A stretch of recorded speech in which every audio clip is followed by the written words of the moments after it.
parole, un lieu de rencontre. C'est au cours de cette rencontre, de ces rencontres, qu'on peut trouver quelques réponses. Et nous avons besoin, par les temps qui courent, d'avoir des lieux où l'on puisse réfléchir sereinement. Et je m'aperçois, depuis ma chapelle républicaine en face, depuis mon bureau, qu'elle est visitée. Et elle a été très visitée cet été. Et les gens y rentrent, finalement, que l'éclairage qui a été mis en place lui donne toute beauté aussi à l'intérieur. Et qu'au cours de ces rencontres, on peut trouver quelques réponses à nos questionnements. On en a tous besoin, moi le premier. J'ai quelques lieux comme ça, où nous avons vécu des moments de bonheur, les mariages, les baptêmes, les événements de famille, les messes, mais aussi des événements marquants, de douleur, qui ont accompagné nos anciens. Mais ces moments-là, ils ont eu lieu dans cette église. Donc ça fait partie de notre histoire. Je crois que nous avons tous aujourd'hui à réfléchir sur ce que nous devons contribuer chacun à notre niveau pour que la Cano, à travers son patrimoine, puisse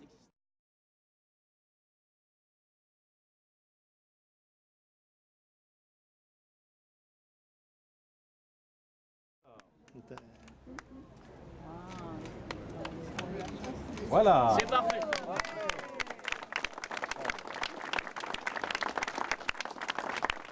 Voilà. Celui-là, il est pour vous, c'est le premier. Merci. Et après, on va continuer, ceux qui veulent un petit souvenir de ces 250 ans. Voilà. Du souvenir.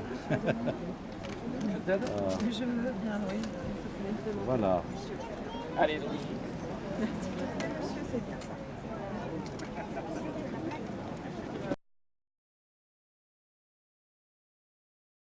Il y a environ 2000 pèlerins par jour qui arrivent à Santiago.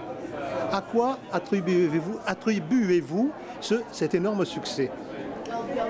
Moi, je pense qu'il y a pour beaucoup la recherche d'un sens à leur vie, des raisons d'espérer, de croire, de se retrouver en profondeur.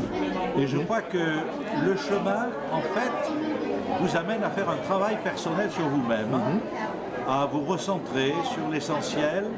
Si vous êtes croyant aussi, c'est mystérieusement une quête de Dieu.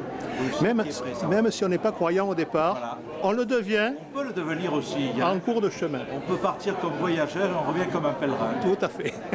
Tout à fait. Est-ce que vous avez déjà fait le chemin personnellement ou... J'ai fait une partie.